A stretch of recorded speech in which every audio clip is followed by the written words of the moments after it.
So I would like to sort of add my thanks to the Estonian Research Council for inviting me.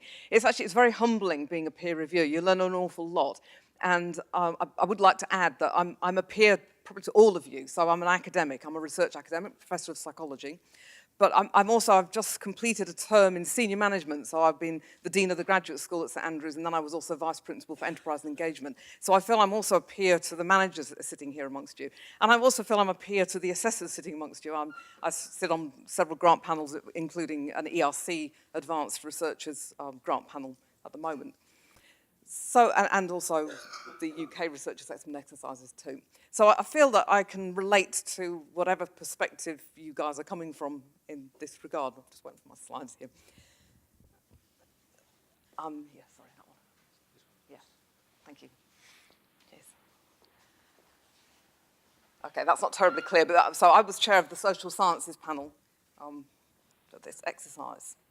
So social sciences in Estonia. This is your own assessment of social science in Estonia. To claim success, a social scientist must juggle international research and public expectations so that one's work is visibly applied to everyday life. As a result, a satisfying trend has emerged. Estonian social scientists are active in international projects while remaining fully plugged into the socioeconomic quirks of a small nation. This, I think, is a very accurate self-assessment. But of course, it does mean that there are some challenges that social sciences specifically has, and that's a lot of stuff to do.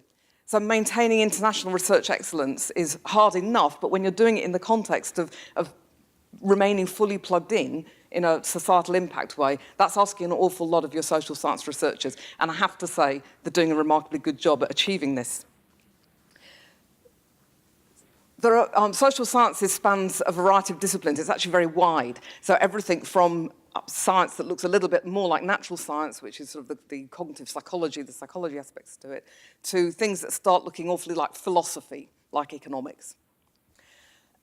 It is, however, internationally competitive. The economics was a joke, by the way, but never mind. It has huge societal impact because it's very relevant, because it's dealing with problems that society finds important.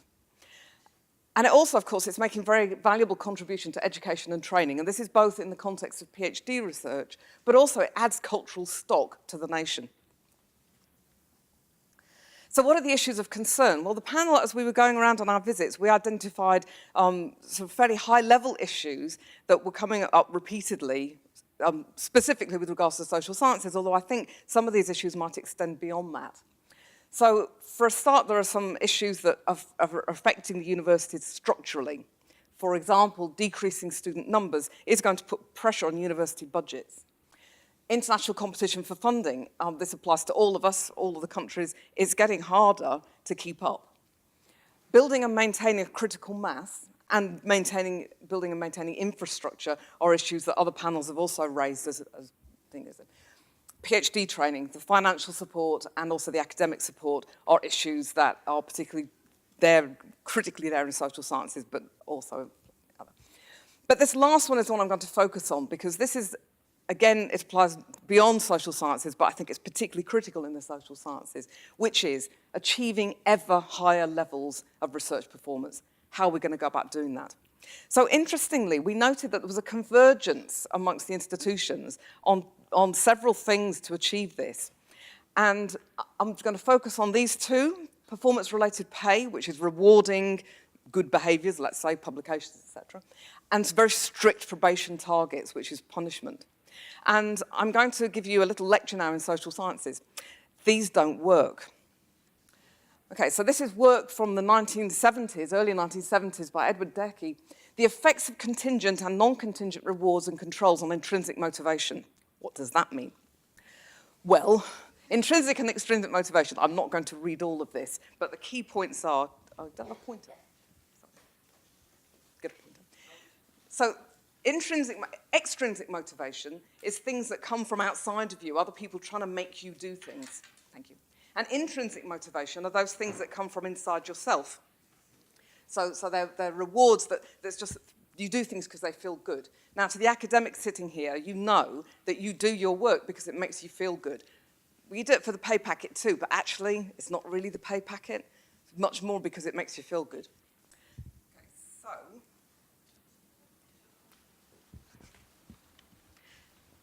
it turns out that if a person's intrinsic motivation to perform an activity decreases when the received contingent monetary payments, threats of punishment for poor performance, or negative feedback about his performance. In other words, they really don't work. Not only do they not make you perform better when you're offered pay per paper, or when you're punished for not producing enough outputs, they actually make your performance worse because your intrinsic motivation drops. This is very well established, it continues to be worked on, and for some reason people just don't seem to accept that this could be true.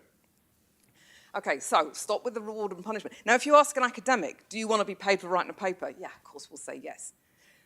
If you ask an academic, do you think it'll make any difference to your behavior? Well, no, probably not.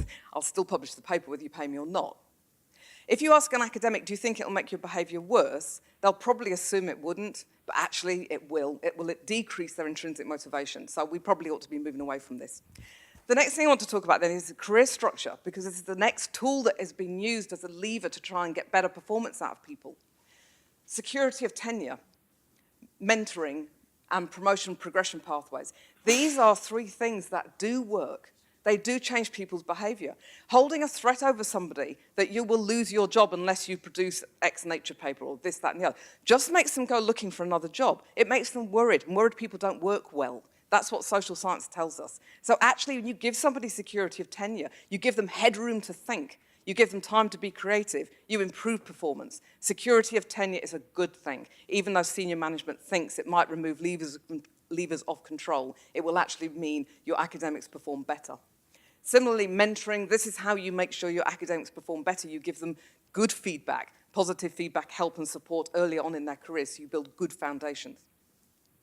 And having promotion and progression pathways gives people things to look forward to and build on, not about strict monetary rewards for strict outputs, but rather performance-related positive feedback in the form of career progression and hope.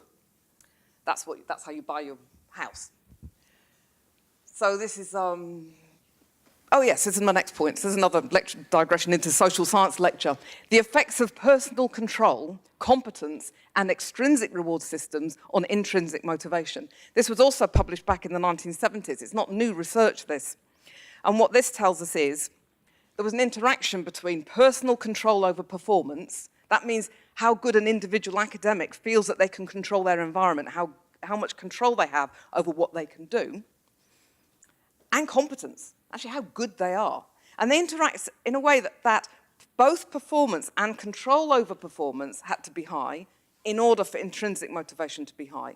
So this means that, this is why you have to have mentoring, by making academics competent and feeling they have control over that competence, that's when you're going to get the best motivated people, and that's when you get the best results for the research.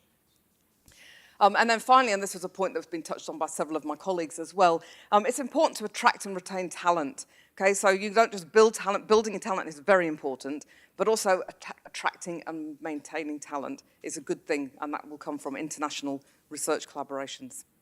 PhD training, I'll just briefly say here, obviously PhD training is how you build your own infrastructure, your own human resource. Project-based PhD admissions are great. Keeping people focused on projects is probably the way to go. You have a problem with dropout rates and completion time, as you know that. The Estonian doctoral school is great. It's a fantastic thing. Keep that up. It's brilliant. International collaboration is obviously very important. Impact and applied research in the social sciences is excellent. There's lots of collaboration. It's user-focused. There's a very fluid and flexible transition from working, for example, in government or business positions and working in the universities, and that's excellent. That means that even while there's a struggle to get the high-level publications because it's still a young discipline in Estonia, nevertheless, I think that this fluid user focus with a very wide relevance approach to the research is a great positive thing for social sciences here. And then that's my conclusion. This is a great icon. I love this icon. Thank you very much.